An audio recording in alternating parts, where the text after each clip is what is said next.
bekerja sama dengan kami itu mengirimkan data bayi baru lahir itu belum berakte, belum miliki NIK itu hampir sampai 4 ribuan. Padahal di data kami yang tidak memiliki 4 ribuan yang disampaikan oleh BPJS itu ternyata hanya 1.800 yang belum memiliki akte. Nah, khususnya yang Hindu kan, itu memang bersatu lahir kan setelah 3 bulanan. Gedung pengadilan ini keluar gedung pengadilan gitu. Nah, yang perlu disiapkan atau perlu diperhatikan dari masyarakat sendiri sebenarnya apa yang disampaikan dari konsultasi dengan si Braksi tadi detailnya gitu.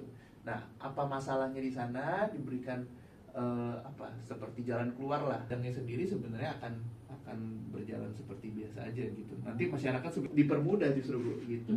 Oke.